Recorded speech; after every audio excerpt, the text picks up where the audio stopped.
ભુજ ખાતે કાર્યરત 181 મહિલા હેલ્પલાઇનની ટીમ દ્વારા ઘરેલું હિંસા કે સ્ત્રીઓને પડતી મુશ્કેલીનો સામનો કરાવવા માટે હર હંમેશા તે ટીમ તત્પર રહી અને મદદ કરતી હોય છે। તે રાત દિવસ જોયા વગર સ્ત્રીઓને પડતી મુશ્કેલીઓનો સામનો કરાવે છે અને કાઉન્સેલિંગ પણ કરે છે। તે બાબતે વાત કરી હતી। સ્ટોરી રિપોર્ટ બાય કરણ વાઘેલા, ભુજ।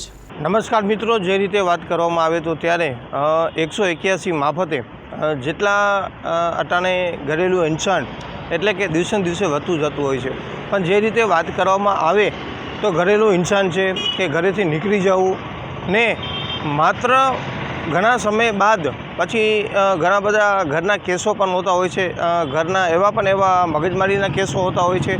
ત્યારે હર હંમેશા 181 મારફતે એનું સમાધાન કરવામાં આવતું હોય છે ને ખાસ તો જે વાત કરવામાં આવે તો ઘરેલું હિંસા છે એને ક્યાંક ને ક્યાંક 181 મારફતે મદદરૂપ પણ કરવામાં આવતું હોય છે ને ત્યારે વધારે વિગત જાણવા માટે આપણા સાથે બેન છે એ જોડાશે ને મારા સાથે દર્શનભાઈ, જ્યારે મારા સાથે દર્શનભાઈ છે ત્યારે દર્શનભાઈનો પણ જ્યારે અમારા સાથે મળી ગયા છે ત્યારે દર્શનભાઈ ને અમારા જે અહીંયાના બહેનો છે એ કઈ રીતે આખી 2024નું કામગીરી છે એ બાબતે પણ આપણે એની મુલાકાત કરશું।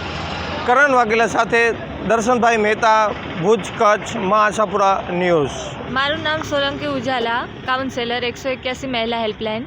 અમે મોસ્ટ ઓફ તો લગભગ તો અમારે શું કહેવાય ઘણા કેસીસ આવતા હોય, કોલ તો ઘણા આવતા હોય, પણ અમે આ વર્ષમાં 2024માં 600 જેટલા કોલ આવેલા છે। એમાં 600 જેટલા કોલમાં બેનની મદદ કરેલી છે।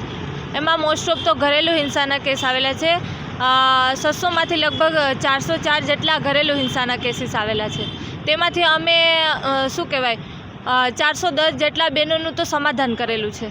હા, ઘણા કેસીસ એવા હોય છે જેમ કે પ્રોપર્ટીની બાબતમાં બી કેસીસ આવતા હોય તો અમે બેનને શું કહેવાય કોર્ટ મારફતે કોર્ટની માહિતી આપી અને બેનને પ્રોપર્ટીની બાબતથી સમજાવી અને બેનને કોર્ટમાં જવા માટે કહીએ છીએ। અત્યારે હાલ સુધીમાં તો અમારે ઘણા કોલ આવેલા છે, લગભગ 1500-2000 આજુબાજુ, પણ જે બેનને સમજાવવા જોઈએ અને એને મદદની જરૂર હોય એમાંથી અમે 600 જેટલા કોલ આવેલા છે। એમાં અમે અમારી વાન 181ની વાન ડિસ્પેચ થયેલી છે। હા, હમણાં જ એક કેસ આવેલો હતો, પાંધરોનો કેસ હતો। તેમાં તેમના પતિને શું કહેવાય કોઈ અન્ય વ્યક્તિ સાથે રિલેશનમાં હતા અને તે ઘરે આવતા જ નહોતા, તો એ બેને એને સમજાવવા માટે બોલાવેલા અને ત્યાં જઈ અમે બેનને શાંતિથી સમાધાન કરેલું અને ભાઈએ કીધું કે હવે હું આવી રીતે નહીં કરીશ। મોસ્ટ ઓફ તો જો મહિલાને ઘરેલું હિંસા જ થતી હોય છે તો તેમાં અમે શું કહેવાય બેનને ત્યાં જઈ અમે એના ફેમિલીવાળાને શાંતિથી પહેલાં તો કાઉન્સેલિંગ કરી અને સમજાવીએ છીએ।